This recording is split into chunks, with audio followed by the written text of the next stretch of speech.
어머니, 너무 아파요. 뜨거운 기름에 화상을 입은 제 발등을 보며 울고 있는데 시어머니는 차가운 목소리로 말했습니다. 전 망가져서 아깝네. 그거 다시 해야겠다. 제 상처보다 바닥에 떨어진 전이 더 소중한 모양이었어요. 화장실에 앉아 눈물을 흘리고 있는데 우연히 본 동서 SNS에는 충격적인 사진이 올라와 있었습니다. 발리 리조트 풀장에서 비키니를 입고 칵테일을 마시는 동서의 모습이었어요. 미국 학회 출장이라더니 거짓말이었던 거죠. 더 기가 막힌 건 시어머니의 댓글이었어요. 우리 예쁜 수진이 힐링해라. 리조트 예약해줘서 다행이야. 그 순간 저는 모든 걸 깨달았습니다. 제 친정엄마 수술비 500만 원이 왜 없어졌는지, 왜 하필 동서가 그 시점에 급작스런 출장을 가게 됐는지 말이에요. 제 손이 부르르 떨렸습니다. 화상의 아픔보다 더 큰 배신감이 가슴을 찔렀어요. 저는 조용히 앞치마끈을 풀었어요. 지은아, 뭐해? 음식 준비 안 끝났는데? 시어머니가 다급하게 말했지만 저는 앞치마를 바닥에 던지고 말했습니다. 끝났어요. 이제 정말 끝이에요. 하지만 그들은 몰랐어요. 제가 5년간 기록해둔 것들을요.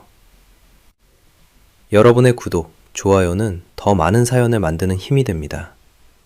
오늘의 사연 지금 시작합니다. 안녕하세요. 저는 김지은이라고 합니다. 포항에 있는 종합병원에서 간호사로 일하고 있어요. 아니, 일했었다고 해야겠네요. 지금은 그 병원을 그만둔 상태거든요. 제가 왜 갑자기 5년 동안 다니던 병원을 그만두게 됐는지 그 이야기를 들려드릴게요. 모든 건 작년 12월 설을 한 달 앞두고 시작했습니다. 야간 근무를 마치고 새벽 7시에 집에 들어섰는데 휴대폰에 알림이 미친 듯이 울리고 있었어요. 시댁 가족 단톡방이었죠. 메시지가 벌써 20개는 넘어 있더라고요. 시어머니가 올린 첫 번째 메시지를 보는 순간 머리가 아찔했습니다. 올해 설에는 친척들이 많이 와. 작년보다 사람이 더 많을 거야. 그 다음 메시지들이 줄줄이 이어졌어요. 저는 동그랑땡, 호박전, 김치전, 고기전까지 네 종류로 해야겠다. 갈비찜도 큰 소투로 2번은 해야 할 것 같고, 잡채는 당면 5kg은 써야겠네. 지은아, 너는 손이 작으니까 전날부터 준비해야 할 거야. 손이 작다니요. 결혼한 지 5년째인데 아직도 제 요리 실력을 그렇게 말하시는 거예요. 사실 시어머니가 말하는 손이 작다는 건 요리 실력이 부족하다는 뜻이 아니었어요. 그냥 저를 무시하는 표현이었죠. 저는 3교대 근무표를 확인했어요. 설 전주에 야간 근무가 2번이나 잡혀 있더라고요. 그런데도 시어머니는 전날부터 준비하라고 하시니 결국 잠 안 자고 준비하라는 뜻이었어요. 그때 동서 수진 씨가 메시지를 보냈습니다. 어머니, 죄송해요. 저는 이번 설에 참석하기 힘들 것 같아요. 왜? 무슨 일 있어? 시어머니의 물음에 수진 씨는 금세 답장을 보냈어요. 미국에서 다단계 마케팅 관련 학회가 있어서 출장을 가야 해요. 회사에서 보내주는 거라 거절할 수가 없네요. 아이고, 우리 수진이 능력자네. 그럼 어쩔 수 없지. 시어머니의 답장 뒤에는 하트 이모티콘까지 붙어 있었어요. 그리고 바로 다음 메시지가 올라왔죠. 대신 과일은 제가 주문해서 보내드릴게요. 수진 씨가 사진을 올렸는데 사과 한 박스 주문 확인서였어요. 가격을 보니까 8만 원 정도 되는 것 같더라고요. 저는 한숨을 쉬며 계산기를 두드려 봤습니다. 전 4종류에 각각 20인분씩 하면 전 재료비만 15만 원은 넘을 거예요. 갈비찜 재료비 30만 원, 잡채 재료비 10만 원, 기타 밑반찬들까지 합치면 좋게 70만 원은 들겠더라고요. 그런데 동서는 8만 원짜리 과일 한 박스 끝이에요. 게다가 명절 당일에는 아예 없다고 하고요. 남편 상훈 씨가 그때 출근 준비를 하며 말했어요. 엄마가 준비하라고 하시네. 여보, 제가 야간 근무 이틀 연속으로 있어요. 몸이 너무 힘들 것 같은데. 그래도 엄마 말씀이니까 이번만 참자. 항상 이런 식이에요. 이번만이라는 말을 벌써 몇 번 들었는지 모르겠어요. 작년에도 이번만이었고 재작년에도 이번만이었거든요. 저는 휴대폰으로 단톡방 메시지들을 캡처하기 시작했어요. 왜 그랬는지는 저도 잘 모르겠어요. 그냥 뭔가 기록해두고 싶었던 것 같아요. 시어머니가 또 메시지를 보냈습니다. 지은아, 너는 명절 며칠 전부터 오셔야겠다. 혼자서는 준비할 게 너무 많아. 혼자서요. 정말 혼자서 하라는 거였어요. 시어머니는 준비가 많다고 하시면서도 직접 도와주시겠다는 말은 없었거든요.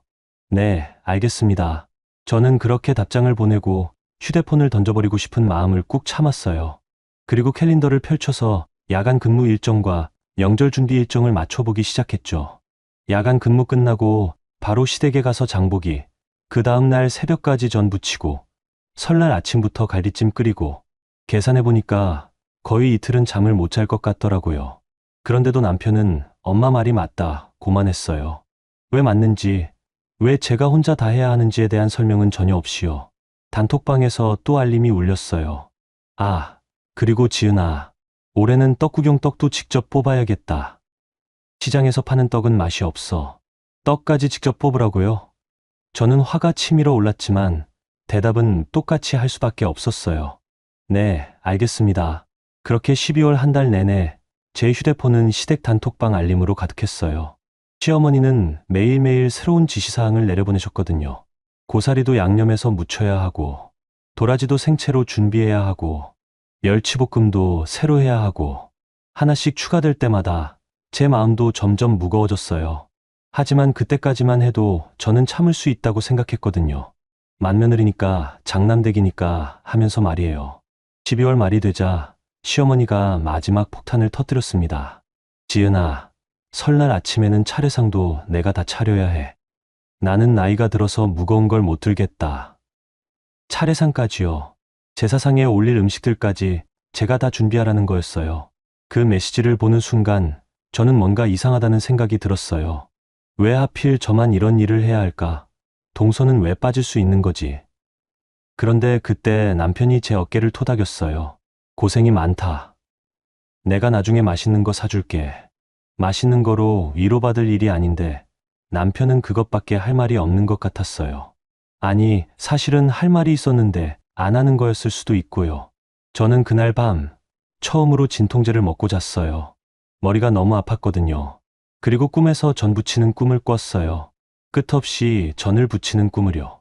그 꿈에서 깨어날 때 제 얼굴이 눈물로 젖어 있었다는 걸 나중에야 알았어요. 설날 아침 6시 저는 시댁 부엌에서 혼자 세상과 전쟁을 치르고 있었어요.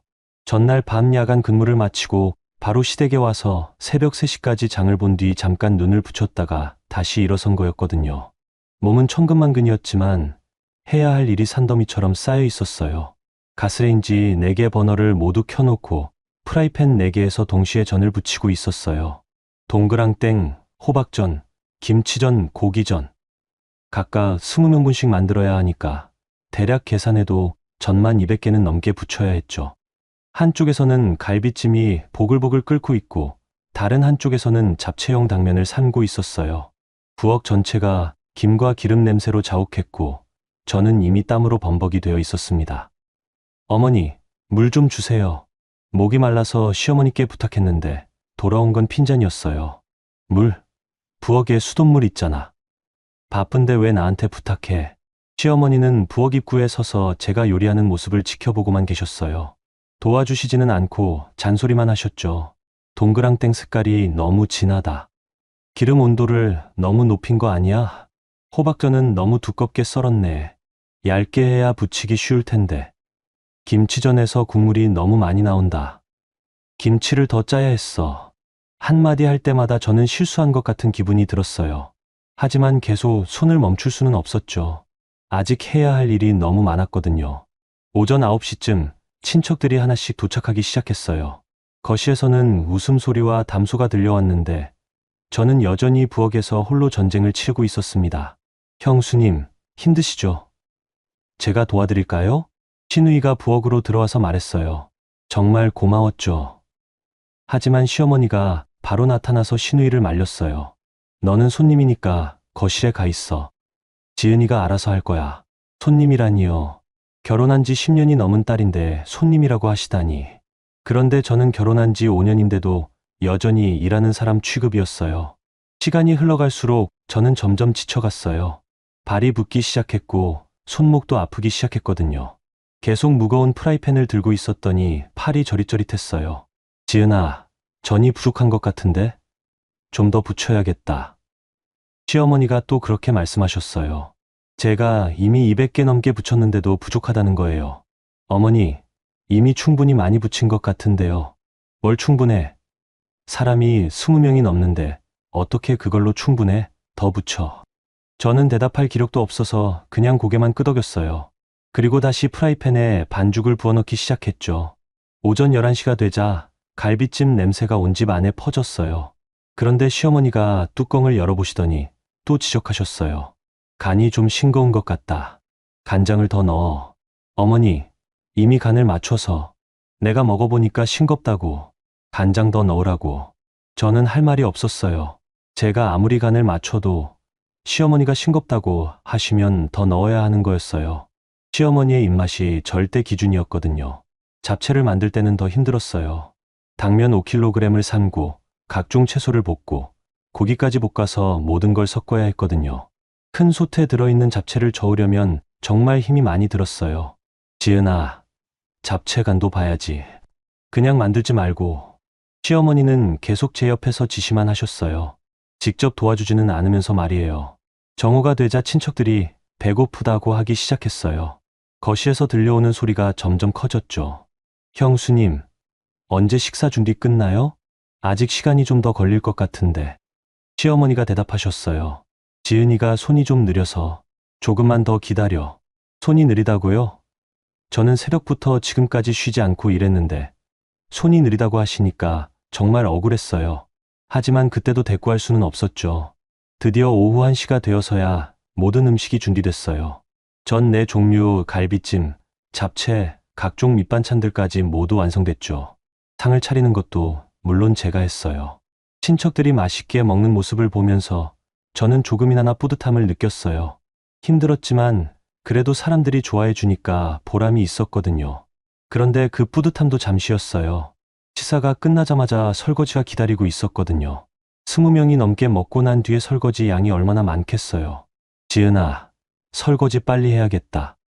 오후에 또 손님 올 예정이야. 또 손님이 온다고요? 저는 이미 탈진 상태였는데 또 손님을 맞이해야 한다는 거였어요. 남편 상훈 씨는 거실에서 TV를 보고 있었어요.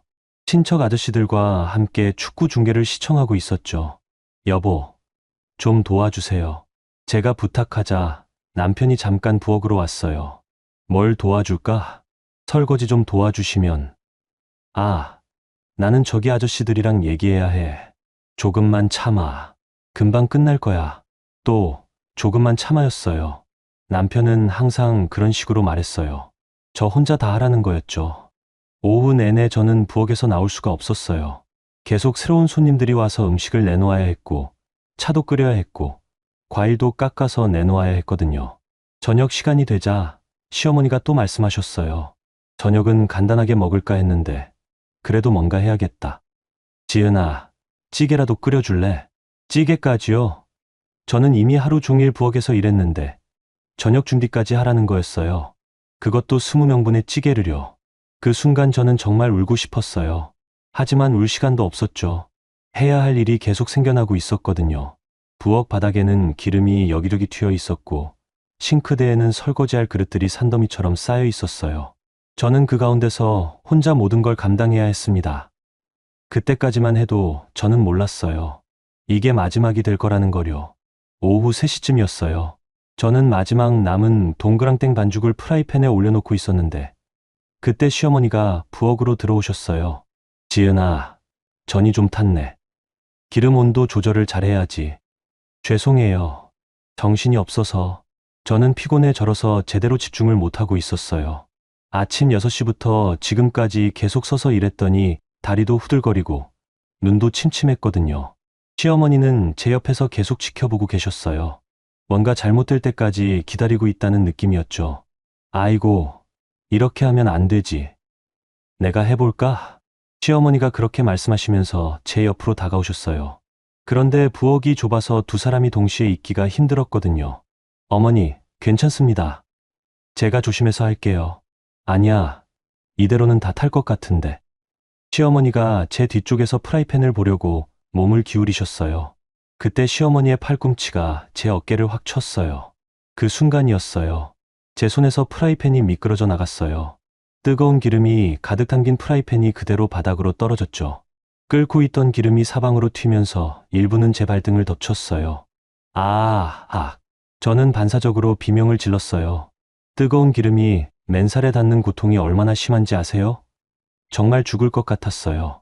그런데 그때 시어머니가 하신 말이 지금도 잊을 수가 없어요. 고막 떨어지게 왜 소리야? 제가 화상으로 고통스러워하고 있는데 첫 번째로 하신 말이 그거였어요. 소리가 크다고 그러시는 거였죠. 저는 찬물을 틀어서 발을 담그며 울고 있었어요. 발등이 벌겋게 부어오르면서 물집이 생기기 시작했거든요. 전 망가져서 아깝네. 시어머니의 두 번째 말이었어요. 바닥에 떨어진 동그랑땡들을 보시면서 그렇게 말씀하셨어요.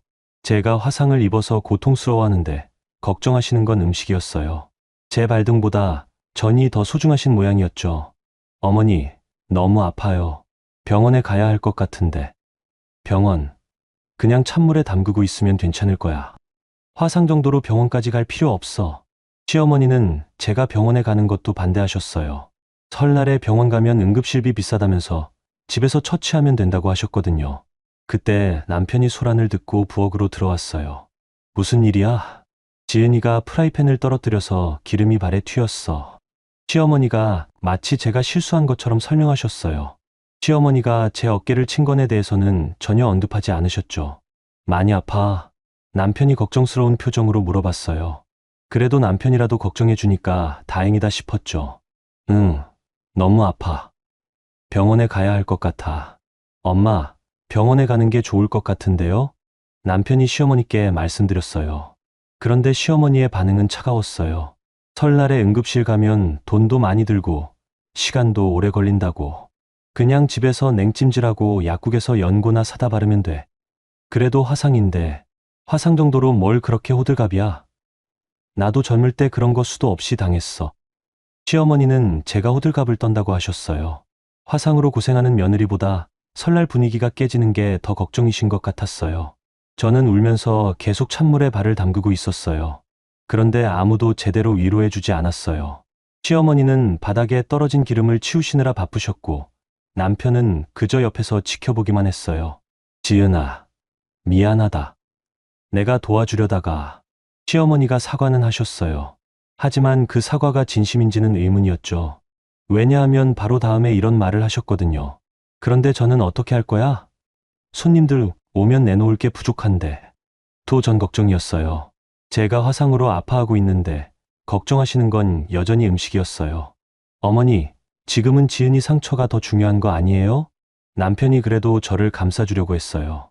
하지만 시어머니는 못마땅한 표정을 지으셨어요. 물론 지은이도 중요하지만 손님들은 어떻게 할 거야? 벌써 온다고 연락이 왔는데. 결국 시어머니에게는 손님 체면이 더 중요했던 거예요.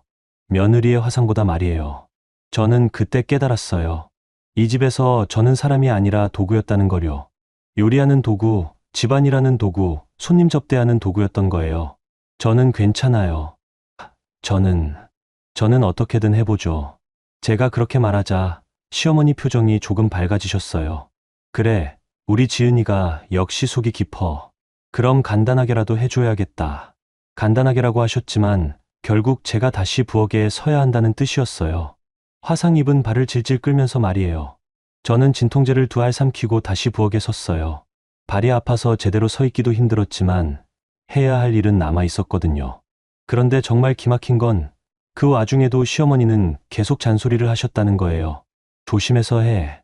또 떨어뜨리지 말고. 기름 온도 잘 봐가면서 해야지. 바닥에 기름 또 튀지 않게 조심해. 화상을 입게 만든 장본인이 오히려 제게 조심하라고 하시니 정말 어이가 없었어요. 그날 밤 모든 손님들이 돌아간 후에야 저는 약국에 갈 수 있었어요. 이미 문을 닫은 약국이 대부분이었지만 다행히 하나 열린 곳이 있더라고요. 약사 선생님이 제 발을 보시더니 깜짝 놀라셨어요. 이거 언제 다치신 거예요? 꽤 심한 화상인데 병원에 가보셨어요? 오늘 오후에 다쳤는데 아직 병원은 못 갔어요. 이 정도면 병원에서 제대로 치료받으셔야 해요. 자칫 흉터가 남을 수도 있거든요. 그제야 저는 제가 얼마나 심하게 다쳤는지 알게 됐어요. 시어머니가 화상 정도라고 하셨지만 실제로는 꽤 심각한 상처였던 거예요. 집에 돌아와서 상처에 연고를 바르면서 저는 오늘 있었던 일들을 정리해 보려고 했어요. 그런데 정리하면 할수록 화가 났어요. 시어머니가 제 어깨를 쳤는데도 마치 제 실수인 양 말하셨던 것. 제가 아파하는데도 음식 걱정을 먼저 하셨던 것. 병원에 가지 못하게 막으셨던 것. 모든 게 억울했어요. 하지만 그때까지만 해도 저는 참을 수 있다고 생각했어요. 실수할 수도 있는 거니까, 시어머니도 일부러 그러신 건 아니니까 하면서 말이에요. 하지만 그날 밤에 본 것 때문에 제 생각이 완전히 바뀌었어요.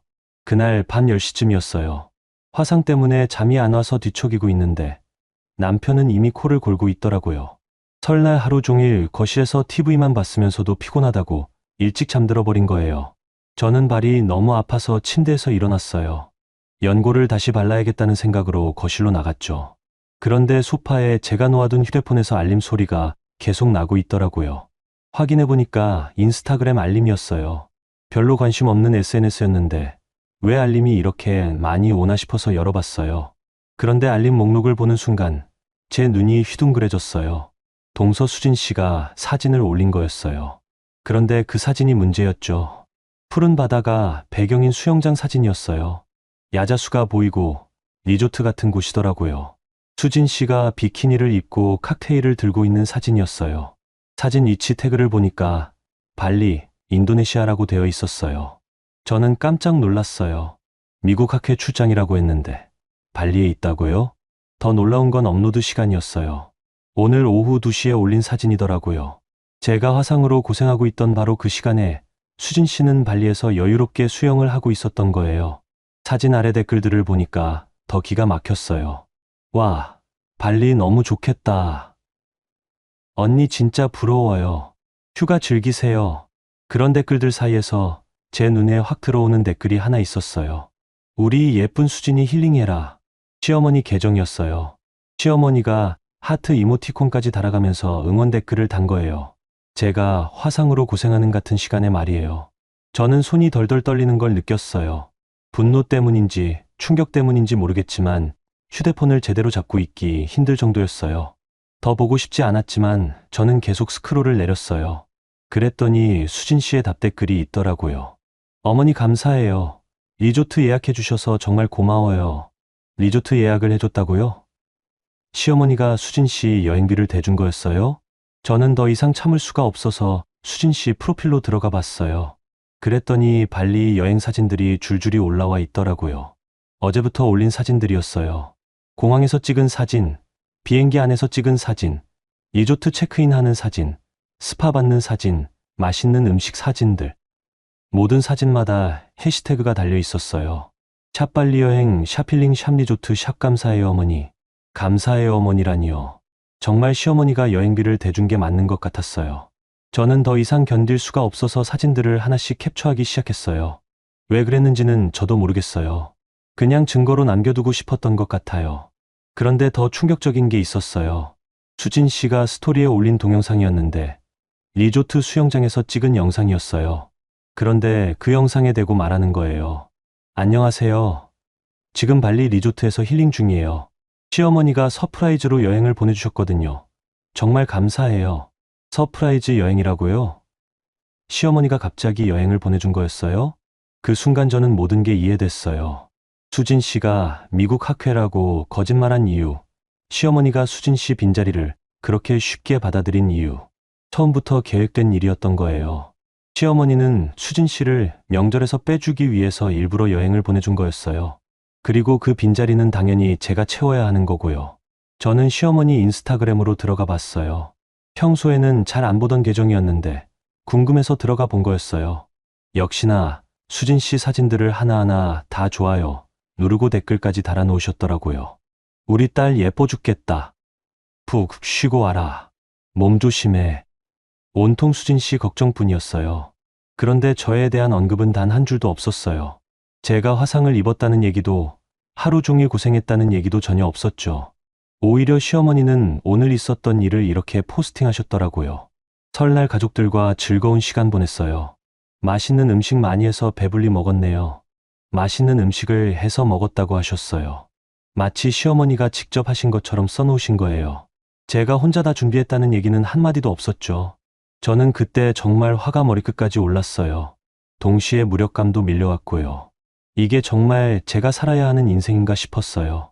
화상으로 아픈 발을 질질 끌며 하루 종일 요리를 했는데 시어머니는 수진 씨 발리 여행만 신경 쓰고 계셨어요. 제 고생은 안중에도 없었던 거예요. 그런데 더 기가 막힌 건 그 다음에 본 거였어요. 시어머니가 가족 단톡방에 메시지를 올리셨더라고요. 저는 단톡방 알림을 꺼놓았는데 궁금해서 들어가 본 거였어요. 지은아, 오늘 고생 많았어. 그런데 내일부터는 설거지까지 끝내고 와. 오늘은 너무 어수선했네. 설거지까지 끝내고 오라고요?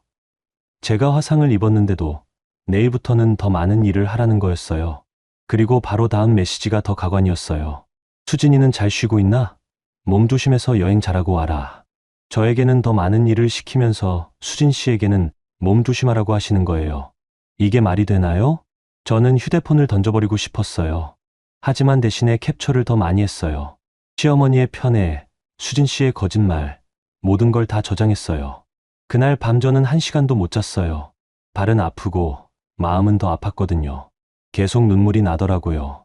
새벽에 화장실에 가려고 일어났는데 거울에 비친 제 모습을 보고 깜짝 놀랐어요. 눈이 퉁퉁 부어있고 얼굴은 창백하고 완전히 초라한 모습이었어요. 그런데 수진 씨는 발리에서 선탠을 하고 있겠죠. 시어머니의 돈으로 말이에요. 그 순간 저는 확실히 깨달았어요. 이 집에서 저는 사람 취급을 받지 못한다는 거요. 그리고 이대로 계속 참고 살면 저는 정말 망가질 거라는 거요. 하지만 그때까지만 해도 저는 어떻게 해야 할지 몰랐어요. 그냥 참고 사는 수밖에 없다고 생각했거든요. 진짜 결정적인 순간은 다음날 밤에 온 거였어요. 여러분, 지금까지 지은 씨 이야기 어떻게 들으셨나요? 정말 마음이 아프죠. 명절 때마다 이런 일들이 집집마다 벌어지고 있을 텐데 참 안타까운 일인 것 같아요. 화상까지 입으면서도 계속 일해야 했던 지은 씨의 마음이 어땠을까 싶네요. 그런데 이야기는 여기서 끝이 아닙니다. 더 충격적인 사실이 기다리고 있거든요. 그럼 계속 들어보실까요? 설 다음날 밤이었어요. 남편이 늦게 들어왔는데 술 냄새가 좀 났어요. 회사 동료들과 신년회를 했다고 하더라고요. 지은아, 어제 고생 많았어. 발은 좀 어때? 남편이 그나마 제 상처를 걱정해 주니까 마음이 조금 나아졌어요.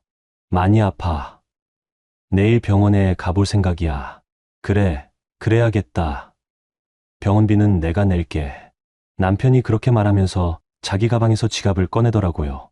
그런데 지갑과 함께 다른 것도 떨어졌어요. 통장이었어요. 저는 깜짝 놀랐어요. 남편이 통장을 왜 가방에 넣고 다니나 싶어서 말이에요. 평소에는 집에 두고 다니는데요. 여보, 이거 왜 가지고 다녀? 제가 통장을 집어들면서 물어봤어요. 그런데 통장을 보는 순간 제 손이 덜덜 떨리기 시작했어요. 그 통장은 제 통장이었거든요. 그것도 친정엄마 수술비로 모아둔 적금 통장이었어요. 이거 왜 가져간 거야? 제가 떨리는 목소리로 물어보자 남편 얼굴이 순간 굳어졌어요. 아, 그게 급한 일이 있어서. 급한 일이 뭔데? 이건 엄마 수술비라고 했잖아. 저는 급하게 통장을 펼쳐봤어요. 마지막 잔액이 얼마인지 확인하려고 말이에요. 그런데 통장을 보는 순간 정말 하늘이 무너지는 기분이었어요. 500만 원이 없어져 있었어요. 여보, 이거 뭐야? 500만 원이 왜 없어? 제가 소리를 지르자 남편이 당황한 표정으로 말했어요. 지은아, 일단 진정해. 설명할게. 진정하라고. 엄마 수술비가 없어졌는데 어떻게 진정해? 저는 정말 미칠 것 같았어요. 친정엄마는 다음 주에 수술 예정이었거든요. 그런데 수술비가 사라진 거예요. 어디다 쓴 거야? 어디에? 제가 다그치자 남편이 머뭇거리면서 말했어요. 그게 엄마가 급하다고 해서. 시어머니가 뭐가 급해서? 진우가 갑자기 돈이 필요하다고. 회사에서 문제가 생겼다나 뭐라나. 진우요? 시동생 말이에요. 저는 어이가 없어서 웃음이 나올 뻔했어요. 시동생이 돈이 필요해서 우리 엄마 수술비를 가져간 거야? 일단 빌려준 거야. 금방 갚는다고 했어. 빌려줬다고? 내 허락도 없이? 저는 정말 화가 치밀어 올랐어요. 제 허락도 받지 않고 제 통장에서 돈을 빼간 거였어요. 그것도 친정엄마 수술비를요. 지은아, 미안해. 하지만 가족인데 서로 도와야 하는 거 아니야? 가족이면 내 허락을 받고 써야 하는 거 아니야? 그리고 언제 갚는다고 했어? 이번 달 안에. 엄마 수술은 다음 주인데. 저는 머리가 돌아버릴 것 같았어요. 친정엄마 수술을 연기할 수도 없는 상황이었거든요. 그런데 그때 더 충격적인 사실을 알게 됐어요. 저는 은행 앱을 켜서 정확한 거래 내역을 확인해 봤거든요. 500만 원이 인출된 날짜를 보니까 설날 하루 전이었어요. 그리고 바로 그 돈이 시어머니 계좌로 이체되어 있었어요. 여보, 이거 봐. 시어머니한테 바로 보냈네. 시동생이 급하다면서 왜 시어머니한테 보낸 거야? 남편이 할 말이 없어서 입을 다물고 있었어요. 저는 그때 모든 퍼즐이 맞춰지는 느낌이었어요. 수진 씨의 발리 여행, 시어머니의 리조트 예약 감사해요. 댓글, 그리고 500만 원 인출. 혹시 이 돈이 동서 여행비로 쓰인 거야? 제가 물어보자 남편 얼굴이 새파래졌어요.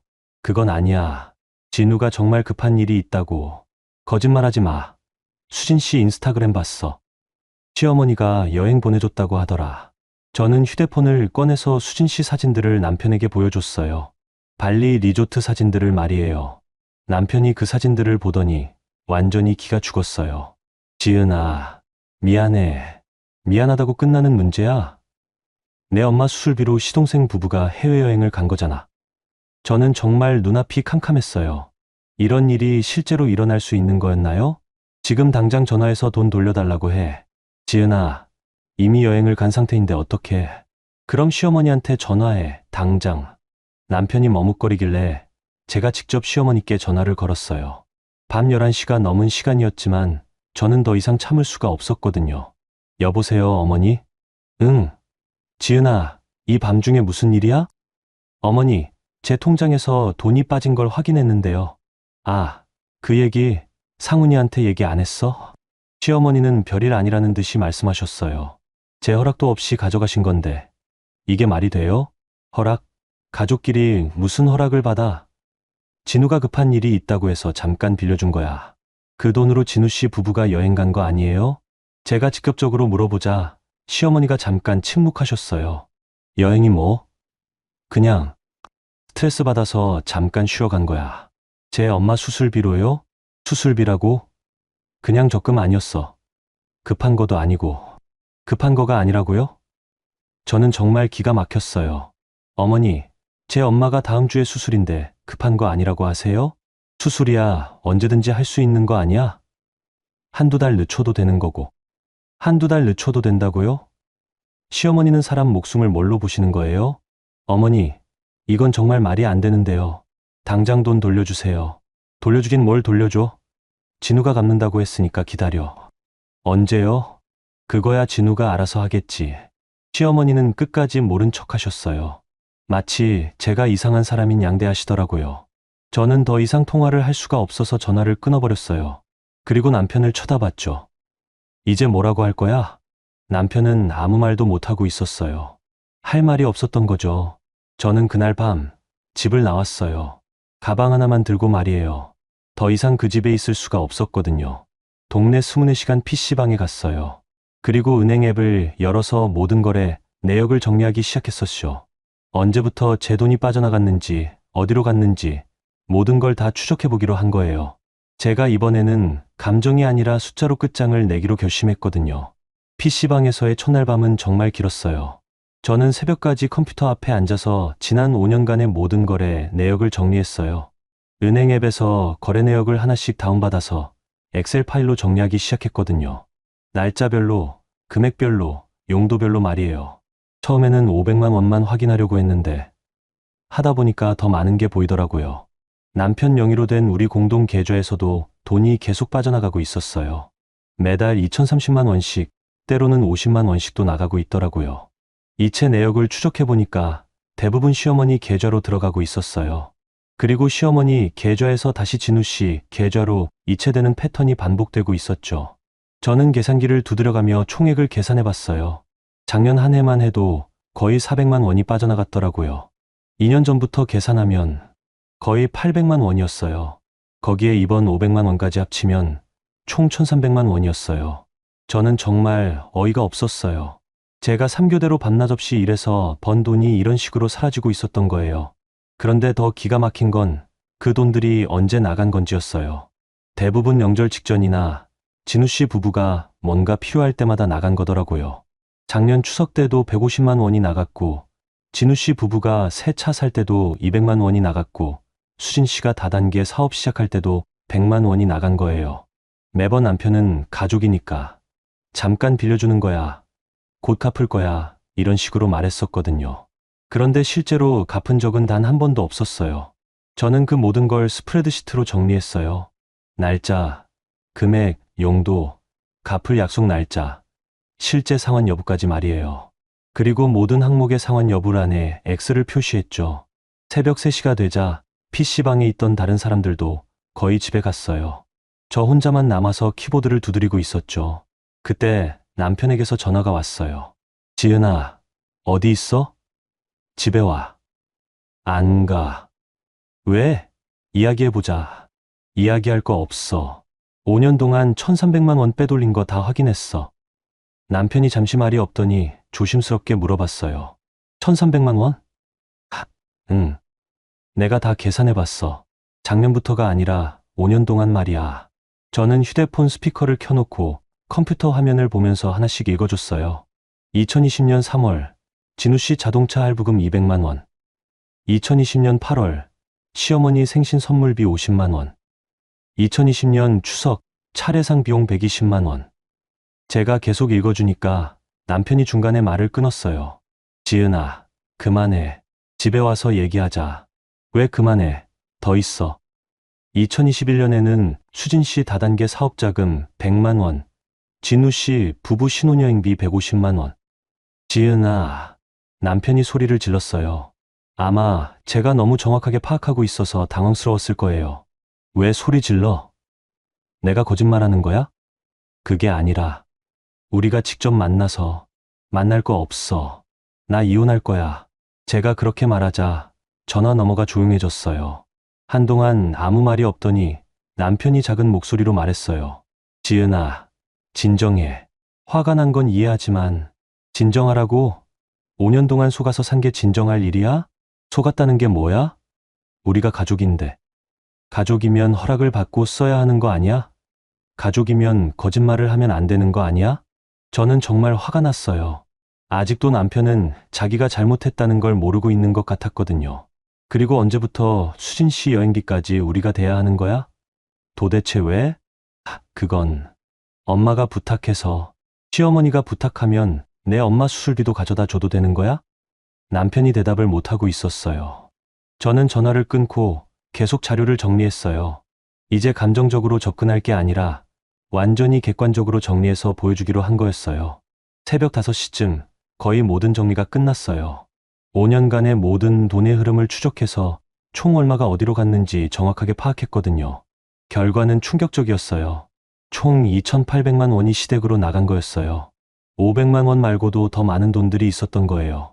명절비, 생일 선물비, 경조사비, 각종 급한 돈들. 모든 게 합쳐지면 거의 3천만 원에 가까웠어요. 저는 그 자료들을 모두 PDF로 저장하고 클라우드에도 백업해뒀어요. 그리고 중요한 증거들은 별도로 캡처해서 따로 폴더를 만들어 정리했죠. 아침 7시쯤 PC방에서 나와서 집 근처 스무네 시간 편의점에서 삼각김밥을 사 먹었어요. 그런데 먹다가 갑자기 눈물이 나더라고요. 5년 동안 제가 얼마나 바보같이 살았는지 깨달았거든요. 남편은 가족이니까 라고 말하면서 실제로는 저를 ATM처럼 취급하고 있었던 거예요. 그날 낮에 저는 친정에 전화를 걸었어요. 엄마, 나야. 응.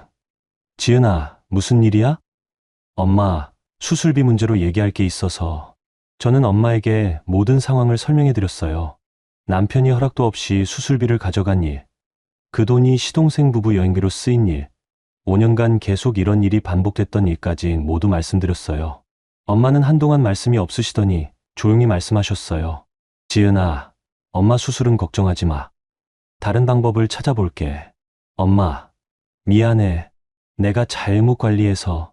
내가 잘못한 게 아니야. 그 사람들이 잘못한 거지. 엄마의 목소리에서 분노가 느껴졌어요. 평소에 온화하신 엄마였는데 그날은 정말 화가 나신 것 같았어요. 지은아, 너는 어떻게 할 거야? 모르겠어. 아직. 우선 집에 와. 여기서 생각해보자. 저는 그날 친정으로 갔어요. 그리고 엄마에게 제가 정리한 모든 자료를 보여드렸죠. 엄마가 그 자료들을 보시더니 정말 화가 나셨어요. 이게 뭐야? 이게 정말 사람이 할 일이야? 저도 그때서야 제가 얼마나 터무니없는 일을 당하고 있었는지 객관적으로 보게 됐어요. 엄마, 나 이혼해야 할까? 엄마는 한참을 생각하시더니 말씀하셨어요. 지은아, 엄마는 내가 행복했으면 좋겠어. 그런데 지금 행복해? 저는 대답할 수가 없었어요. 행복하냐고 물으시니까 정말 하나도 행복하지 않았거든요. 친정에서 이틀을 보낸 후 저는 다시 우리 집으로 돌아갔어요. 하지만 이번에는 완전히 다른 마음으로 돌아간 거였어요. 모든 걸 정리하고 끝내기로 결심했거든요. 집에 들어가니까 남편이 소파에 앉아 있었어요. 며칠 안 씻은 것 같더라고요. 지은아, 왔구나. 응. 저는 별로 할 말이 없었어요. 이미 마음의 정리는 끝났거든요. 우리 이야기 좀 하자. 남편이 그렇게 말했지만 저는 대화할 생각이 없었어요. 대신에 제가 정리한 자료들을 테이블 위에 펼쳐놓았어요. 이거 봐. A사 용지로 출력한 5년간의 거래 내역표였어요. 총 50페이지가 넘는 분량이었죠. 남편이 그 자료들을 보더니 얼굴이 창백해졌어요. 지은아, 이게 뭐야? 5년간 당신이 내 허락 없이 가져간 돈의 목록이야. 허락 없이라니. 우리가 부부인데 부부라고 해서 상대방 모르게 돈을 빼가도 되는 거야? 저는 첫 번째 페이지를 가리키며 말했어요. 2020년 3월 15일 내 적금에서 200만 원 인출. 용도 진우 씨 차량 할부금. 사전 협의 없음. 사후 상환 없음. 남편이 할 말이 없어서 그냥 듣고 있었어요. 2020년 8월 3일 공동계좌에서 50만 원 인출. 용도 시어머니 생신 선물. 사전 협의 없음. 내가 낸 돈 비율 100%. 저는 계속해서 하나씩 읽어줬어요. 남편은 점점 고개를 숙이고 있었죠. 그리고 이번 500만 원까지 합치면 총 2,847만 원이야. 2,847만 원? 남편이 깜짝 놀란 표정으로 물어봤어요. 자기도 이렇게 많은 금액인지 몰랐던 것 같더라고요. 응. 거의 3천만 원이야. 내가 3교대로 반나절 없이 일해서 번 돈이 이렇게 사라진 거야. 저는 마지막 페이지를 보여줬어요. 총합계가 적힌 페이지였죠. 그런데 이 중에서 갚은 돈은 얼마인지 알아? 얼마? 0원. 단 한 푼도 안 갚았어. 남편이 아무 말도 못하고 있었어요. 지은아, 미안해. 내가 잘못했어. 미안하다고 해서 돈이 돌아와? 돈은 내가 어떻게든 마련해 볼게. 어떻게? 언제까지? 남편이 대답을 못하고 있자 저는 계속 말했어요. 그리고 이건 돈 문제만이 아니야. 저는 두 번째 파일을 열었어요. 이번에는 시댁 식구들의 SNS 캡처본들이었어요. 이것도 봐. 수진 씨의 발리 여행 사진들과 시어머니의 댓글들을 보여줬어요. 내가 화상으로 고생하는 동안 시어머니는 수진 씨 여행 걱정만 하고 있었어. 남편이 그 사진들을 보더니 할 말이 없어서 그냥 고개만 숙이고 있었어요. 그리고 이것도 봐. 이번에는 시댁 단톡방 대화 캡처본들이었어요. 시어머니가 나한테는 설거지까지 끝내고 와라고 하면서 수진 씨한테는 몸 조심해서 여행 잘하고 와라라고 했어. 저는 그 모든 증거들을 차례대로 보여주면서 말했어요. 이게 정상적인 가족 관계라고 생각해? 남편이 드디어 입을 열었어요. 지은아, 엄마는 원래 그런 분이야. 막내를 더 예뻐하는 거지 아기는 없어. 아기가 없다고 내 친정엄마 수술비로 막내 며느리 여행 보내는 게 아기가 없는 거야? 그건 엄마도 나중에 후회하실 거야. 후회? 언제? 내 엄마가 죽고 나서? 저는 정말 화가 났어요. 아직도 남편은 시어머니를 감싸고 있었거든요. 당신은 도대체 누구 편이야? 내 편이야? 시어머니 편이야? 당연히 내 편이지. 그럼 왜 내 허락도 없이 내 돈을 가져가는 거야? 남편이 대답을 못하고 있자 저는 마지막 카드를 꺼내들었어요. 휴대폰에 녹음된 시어머니와의 통화 내용이었어요. 이것도 들어봐. 저는 그날 밤 시어머니와 통화했던 내용을 틀어줬어요. 수술이야 언제든지 할 수 있는 거 아니야? 한두 달 늦춰도 되는 거고. 시어머니의 목소리가 스피커로 나오자 남편 얼굴이 굳어졌어요. 가족끼리 무슨 허락을 받아? 진우가 급한 일이 있다고 해서 잠깐 빌려준 거야.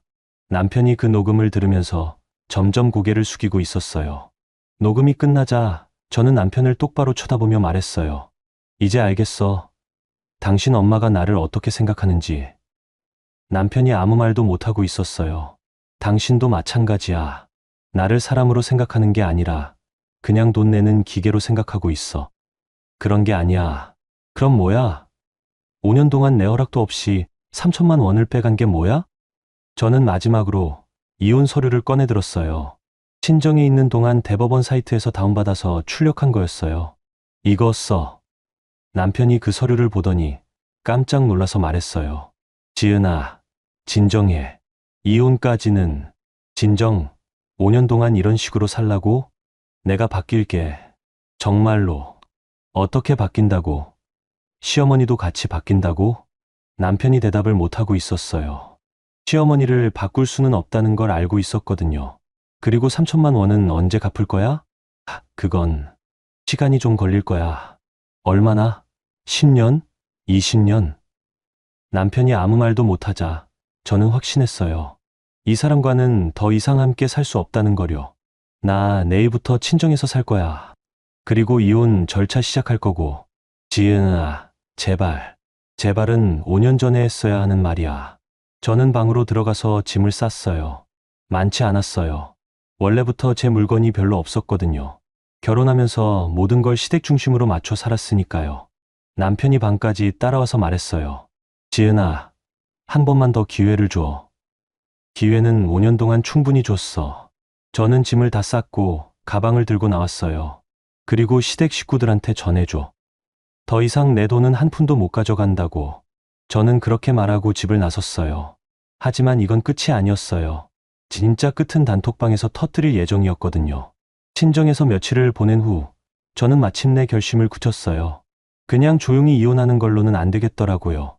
5년간 당한 모든 것들을 제대로 정리하고 끝내야겠다는 생각이 들었거든요.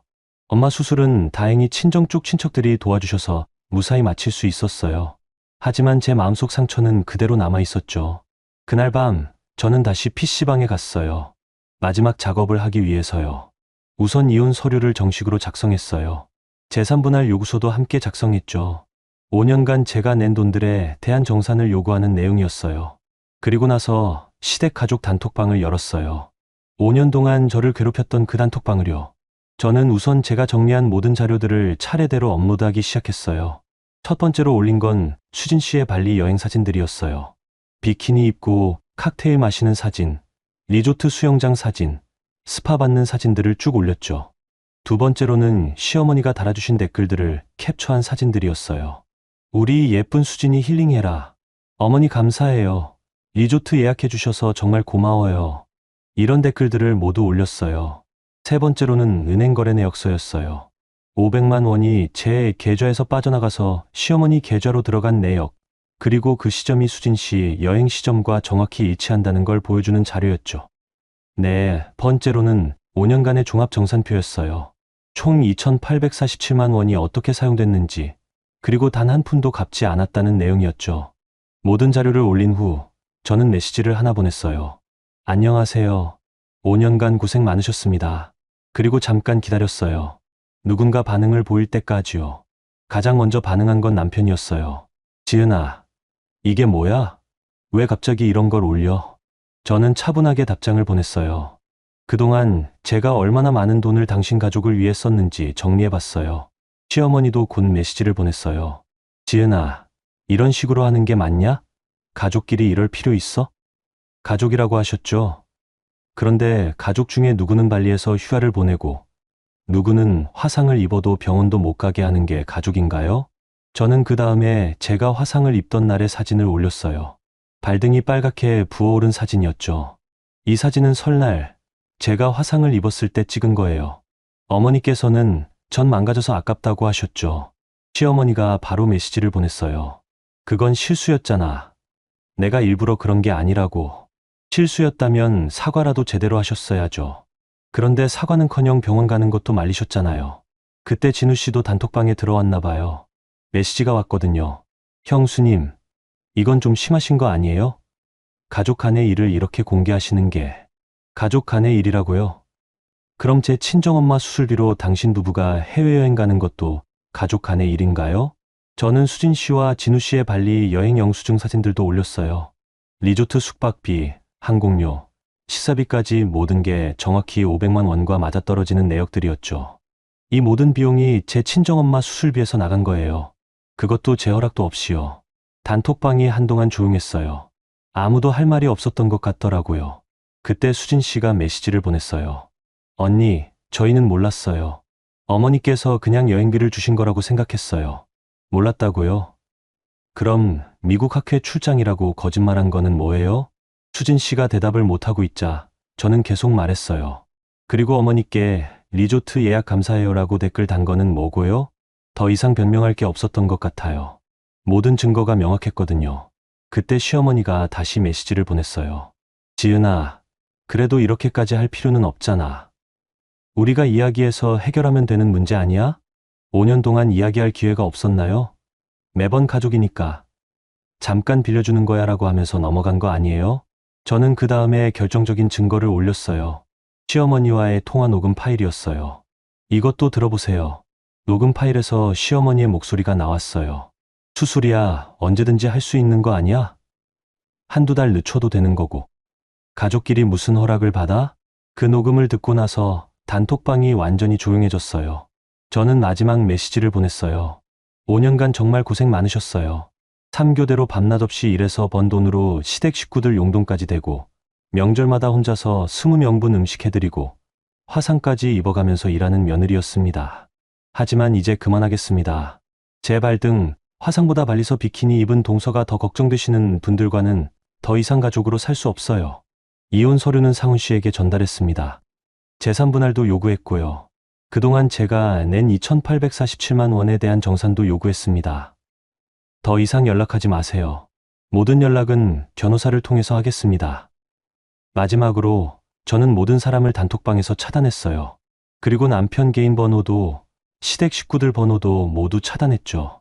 PC방에서 나오면서 저는 정말 오랜만에 숨을 깊게 쉴 수 있었어요. 하늘이 이렇게 파란 줄 몰랐어요. 공기가 이렇게 맑은 줄도 몰랐고요. 5년 만에 처음으로 명절이 무서운 게 아니라 평범한 휴일로 느껴졌어요. 집으로 돌아가는 길에 저는 휴대폰을 켜고 새로운 미래를 위한 계획을 세우기 시작했어요. 새로운 병원에 이력서를 내고 새로운 집을 구하고 새로운 인생을 시작하는 계획을요. 물론 쉽지 않을 거라는 걸 알았어요. 하지만 적어도 제 돈을 제 마음대로 쓸 수 있고 제 시간을 제 마음대로 보낼 수 있고 화상을 입어도 병원에 갈 수 있는 인생이 기다리고 있었거든요. 그날 밤 저는 처음으로 편안히 잠들 수 있었어요. 꿈에서 전 부치는 꿈은 더 이상 꾸지 않았거든요. 여러분, 오늘 지훈 씨의 이야기 어떠셨어요? 정말 가슴이 아프면서도 마지막에는 시원한 이야기였죠. 사실 우리 주변에 이런 일들이 생각보다 많이 일어나고 있을 거예요. 명절 때마다 며느리 혼자 모든 준비를 떠맡고 시댁을 위해서는 무엇이든 희생해야 한다고 생각하며 사는 분들 말이에요.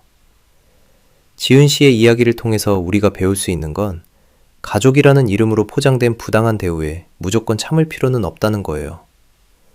사랑과 희생은 일방적이어서는 안 되거든요. 서로를 존중하고 배려할 때만이 진정한 가족이 될 수 있는 거죠. 그리고 때로는 용기 있는 결단이 필요할 수도 있다는 걸 보여주는 이야기인 것 같아요. 지은 씨처럼 모든 걸 정리하고 기록해서 감정이 아닌 사실로 상황을 정리하는 것도 중요하고요. 물론 결혼이나 이혼은 정말 신중하게 결정해야 할 문제입니다. 하지만 자신의 존엄과 행복을 지키는 것도 그만큼 중요한 일이에요. 누구나 존중받으며 살 권리가 있거든요. 혹시 비슷한 상황에서 힘들어하고 계신 분들이 있다면 혼자 끙끙 앓지 마시고 주변에 도움을 요청하세요. 가족과 상담사, 때로는 법률적인 도움도 필요할 수 있으니까요. 여러분께도 오늘 이야기가 작은 위로와 용기가 되었으면 좋겠습니다. 구독과 좋아요 부탁드립니다.